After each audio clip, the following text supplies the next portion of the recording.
Hi, I'm Lani, and welcome to our petting zoo and farm.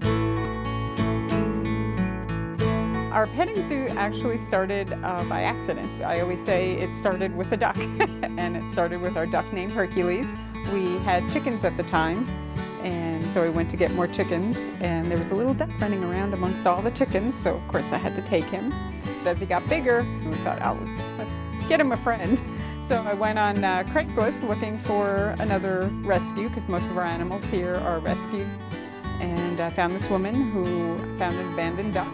She's a welfare writer and was actually writing and filming a movie on the rescue of this duck and trying to find the perfect home. And she found me, so we got them together, and that is a wonderful movie that's still online called Little Miss Dewey. From there, we were in a residential neighborhood at the time.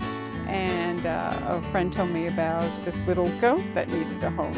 And I thought, well, of course I have to have this little goat because she was so cute. So I took her in, and she was fantastic, tiny little thing. But we got cited for having a farm animal in a residential zone. So I think I shocked most of the authorities by calling them and telling them that we were actually going to sell our house and move because of the goat. Once we got up here, forget it, because from there, of course, I had to have all these little fantastic, wonderful animals. A typical day on a farm starts off very early. Feeding time starts typically around 5:30 here. We just make our rounds and then the cleaning rounds, and so it takes in the morning almost about 3 hours to get through everybody and clean everything. And we have the goat babies now, so now we're bottle feeding. That's basically a day, but it's something that I wake up and I just love it. A mini animal is basically just a smaller size version of a farm animal. The reason why our petting zoo really specializes in mini animals is because I'm a little nervous around large animals. Everybody here is a mini. I would say everyone's a mini except my husband Greg, who's very, very tall. We have micro mini horses. The largest one is 22 inches. Miniature lambs, alpacas. He's the standard alpaca size, but he's still a little bit small for an alpaca. We have our regular ducks, and we still are very active in taking in duck rescue, constantly taking in more and more chickens. And I'm still looking for my petting zoo cow, which would be a tiny cow. But I'm on the hunt.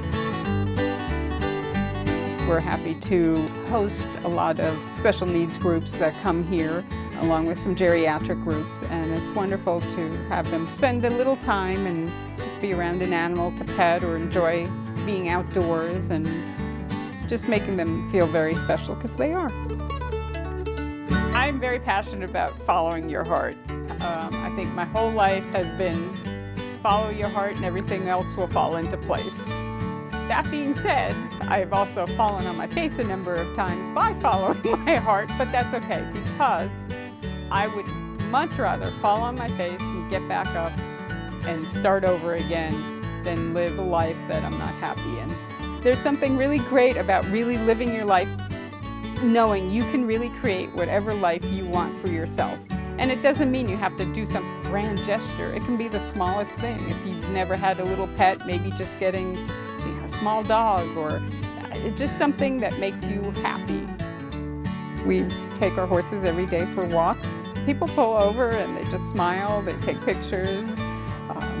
I had a woman come over and say, I was just having the worst day, and just seeing these little animals just made me so happy.